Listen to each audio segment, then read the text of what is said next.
I am a first sergeant for Echo Company 143. We're a maintenance company for Patriot Air Defense Artillery Battalion.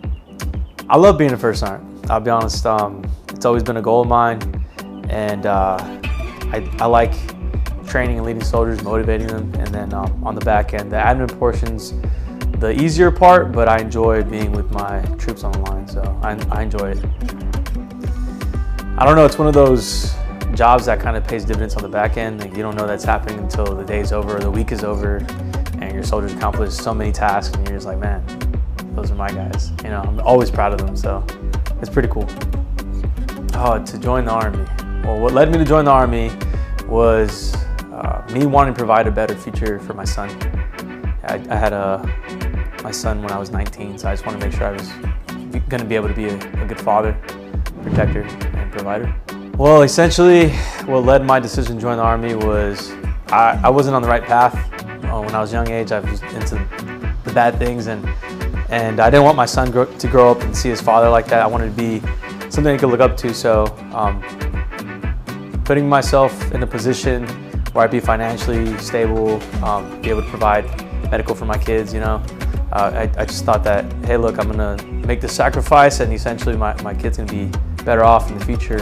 And I just be able to provide for my son a better future. All right, so Hispanic Heritage Month is important to me. Well, because, for one, I'm proud to be Mexican, right? And I think I'm able to show my family what I bring to the table when it comes to the military. And then a lot of the soldiers, when they come in, I like to be able to show them, hey, look, this month, it's not just this month, be proud of where you're from, but this month we're able to highlight in the armed forces or in the Army that we're worthy, they value us, and we're appreciated, and we're able to show different cultures that Hispanics bring to the table. And I think it's pretty cool. It's a good opportunity to show what we're made of.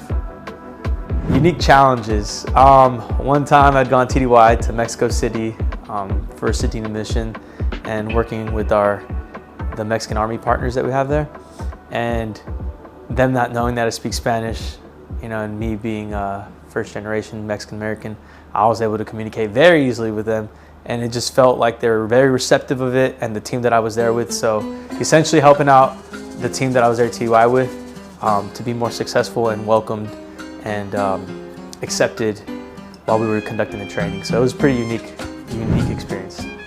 All right, so my favorite experience in the Army, I'd have to say having shared hardship with my peers. When I was young specialist in Afghanistan, and just sharing those uncomfortable situations that you get in, when you're in combat zone. Those are, I look back at these days and they were fun to me. It's different, but it makes you learn a lot about yourself, and then you learn to trust your peers while you're there, and it's a good experience, and I'll never forget that stuff. Yeah, the camaraderie is insane, man. When you go through that shared hardship, your camaraderie, just how it builds is ridiculous. You go from not liking somebody and they cover your six at one point, and all of a sudden you guys are BFFs, That guy's got your back no matter what. And so being able to have that and to learn what it's like to actually share something that's difficult with somebody else and have similarities and something like that, it's a good experience. On my first deployment, which was a year long back from 2010, 2011, that was my first time having to experience anything like that. And so when we came back from that deployment, the camaraderie was insane. We were all inseparable. Where one was at, the rest of the platoon was at. It was pretty cool. Well, what I would say to them is join. Take the leap of faith. Do it. You don't know what you're going to embark on until you get with the program and figure it out. And so essentially, don't be scared to see what's behind that closed door. I was like that, and I know that the moment that I joined and I started experiencing all